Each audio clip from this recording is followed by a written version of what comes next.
الحمد لله رب العالمين الرحمن الرحيم والصلاة والسلام على سيد الأنبياء والمرسلين فأعوذ بالله من الشيطان الرجيم بسم الله الرحمن الرحيم وما أرسلنا في قرية من نذير إلا قال مترفوها إنا بما أرسلتم به كافرون وقالوا نحن أكثر أموالا وأولادا وما نحن بمعذبين قل إن ربي يبسط الرزق لمن يشاء ويقدر ولكن أكثر الناس لا يعلمون وما أموالكم ولا أولادكم بالتي تقربكم عندنا زلفى إلا من آمن وعمل صالحا فأولئك لهم جزاء الضعف بما عملوا وهم في الغرفات آمنون والذين يسعون في آياتنا معاجزين أولئك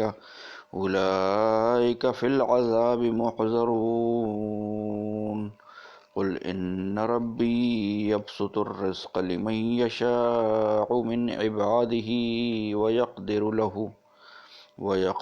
له وما أنفقتم من شيء فهو يخلفه وهو خير الرازقين صدق اللہ العظیم اعوذ باللہ من الشیطان الرجیم بسم اللہ الرحمن الرحیم سورہ سبا کی آیات 34 سے 39 آج ہم پڑھیں گے انشاءاللہ۔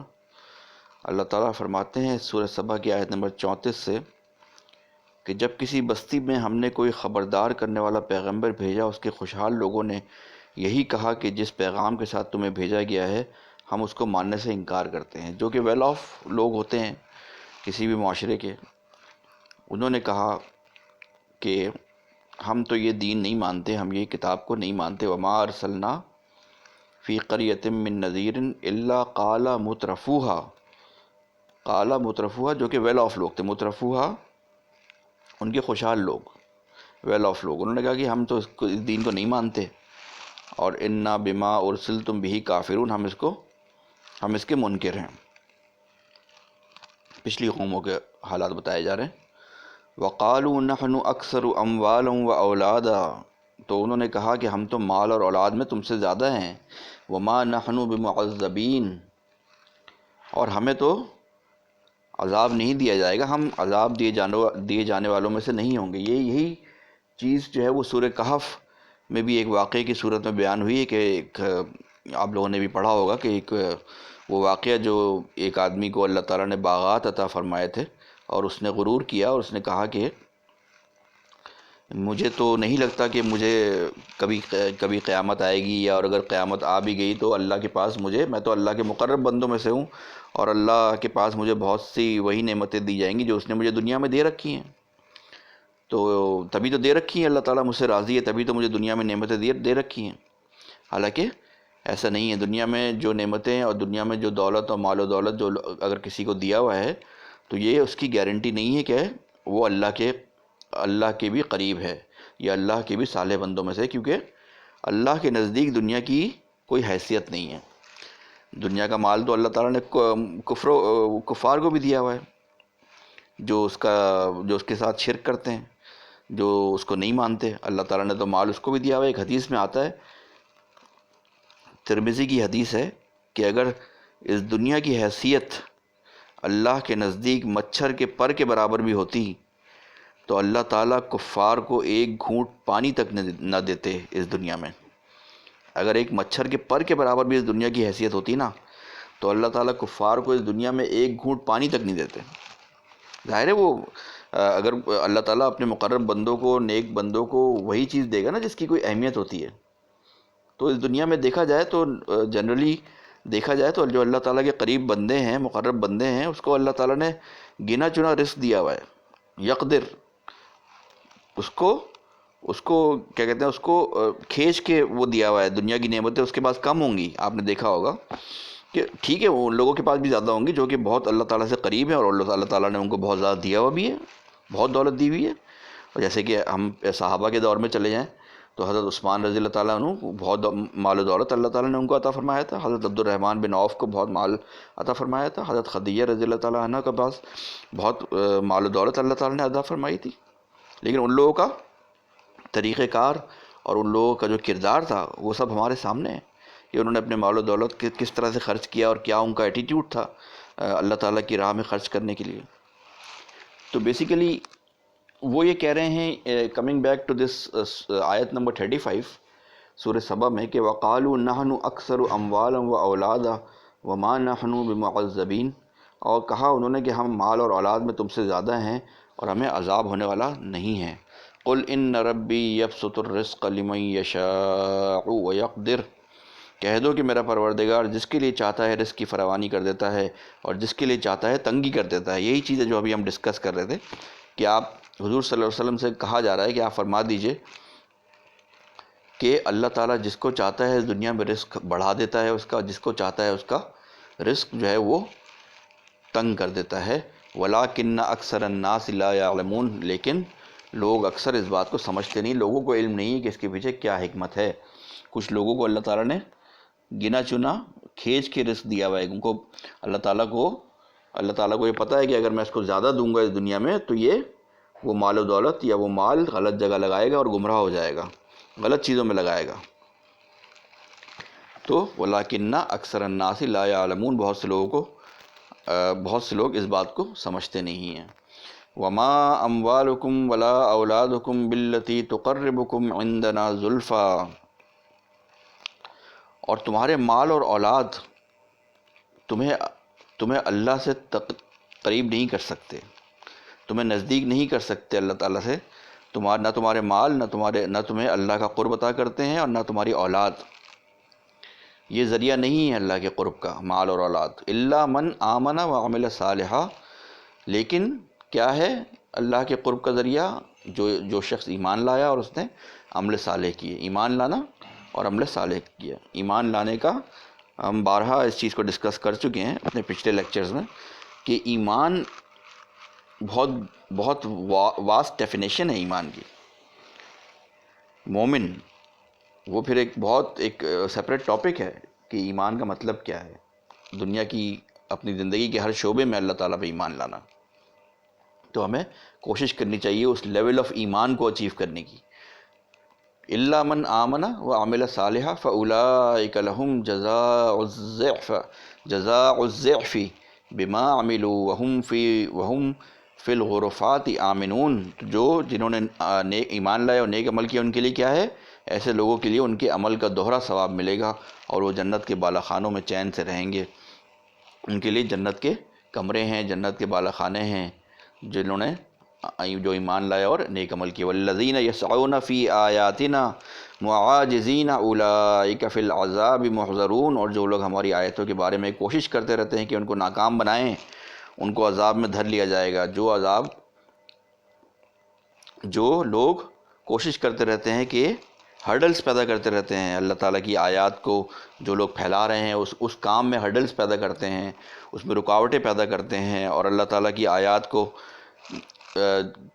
پھیلانے کے لیے فیسیلیٹیٹ نہیں کرتے، تو ان کے لیے بھی عذاب ہے اور وہ بھی عذاب میں دھر لیے جائیں گے. قل ان ربی یبسط الرزق لمن یشاء من عباده ویقدر له، یہ دوبارہ اس چیز کو اسٹریس کیا ہے، دوبارہ آئی ہے یہ پورشن اس آیت میں، آیت نمبر 39 میں. کہہ دو کہ میرا پروردگار اپنے بندوں میں سے جس کے لیے چاہتا ہے رزق کی فراوانی کر دیتا ہے اور جس کے لیے چاہتا ہے تنگی کر دیتا ہے. وما انفقتم من شیء فهو یخلفہ وہو خیر الرازقین، اور تم نہیں خرچ کرتے کوئی بھی چیز لیکن اللہ تعالیٰ وہ تمہیں اس دنیا میں لوٹا دیتا ہے اور وہی سب سے بہتر رزق دینے والا ہے. جو ہم اللہ تعالیٰ کی راہ میں خرچ کرتے ہیں اللہ تعالیٰ اس کا کچھ ریوارڈ دنیا میں بھی دیتا ہے اور آخرت میں تو اس کا ریوارڈ جو ہے وہ ملٹیپلائی ہو کے ملے گا انشاءاللہ. جو خرچ کیا جاتا ہے اللہ کی راہ میں، وہ اللہ تعالیٰ فرمانے کہ ہم تمہیں دنیا میں بھی اس کا عوض دیں گے، اس کا کچھ حصہ بھی دیں گے، اور اللہ تعالیٰ بہترین رزق دینے والے ہیں۔ تو یہ کچھ آیات تھیں، جو کانسیپٹ اس کا بیسیکلی یہ تھا، 34 سے لے کے 39 تک کی آیات کا، کہ یہ ضروری نہیں ہے، جو ایک امپریشن بن گیا ہے یا امپریشن ہے شاید کچھ لوگوں میں، کہ اس دنیا میں اگر بہت کچھ ہمارے پاس مال و دولت اللہ تعالیٰ نے دیا ہوا ہے تو اللہ تعالیٰ ہم سے راضی ہے۔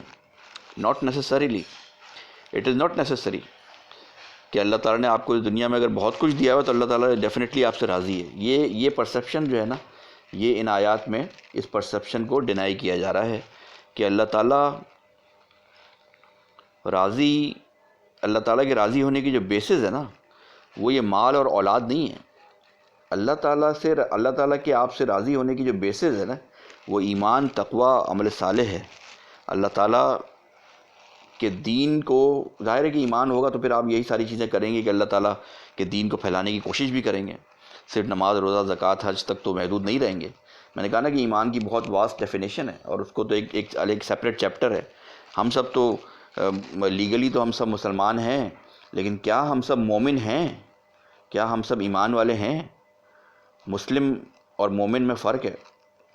ہم سب by name, by legal status تو مسلمان ہیں، مسلمان کہلائے جاتے ہیں، ٹھیک ہے، نماز بھی پڑھتے ہیں، روزہ بھی ہے، زکوٰۃ، صدقہ، قربانی سب کرتے ہیں، الحمدللہ، حج، اللہ تعالیٰ نے توفیق دی اور توفیق دے اور کریں۔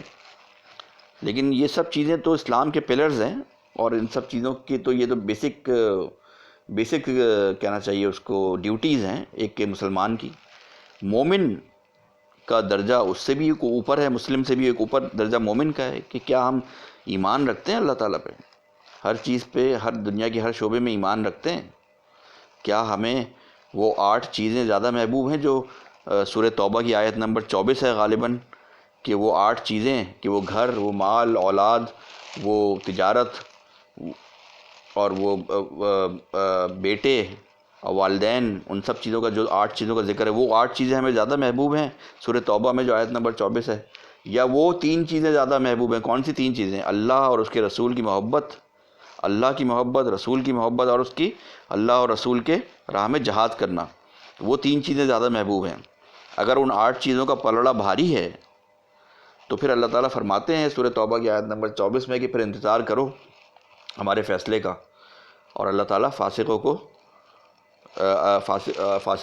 اللہ تعالیٰ فاسقوں کی مدد نہیں کرتا، اس طرح کا کچھ مفہوم ہے اس آیت کا۔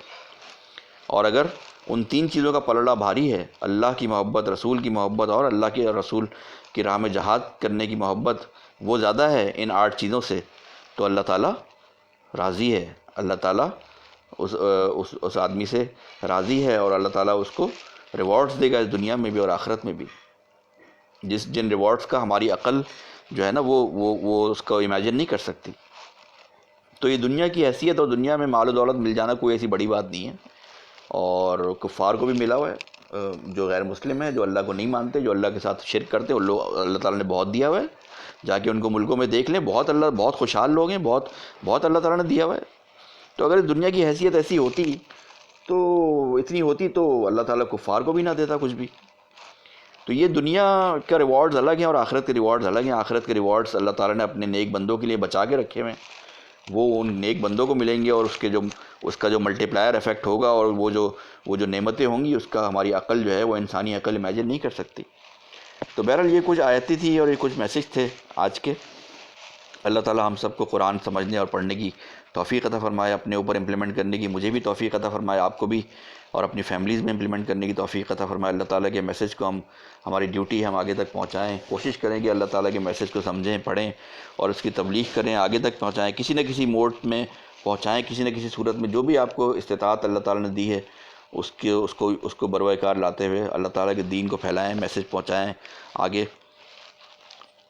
کیا پتہ کہ آپ کے اس میسج کو پہنچانے سے یا آپ کی کسی ایک آیت کی تبلیغ کی وجہ سے کوئی ایک آدمی جو ہے وہ راہ راست پر آ جائے، تو آپ کا اس میں بہت بڑا اللہ تعالیٰ کی طرف سے اجر ہے۔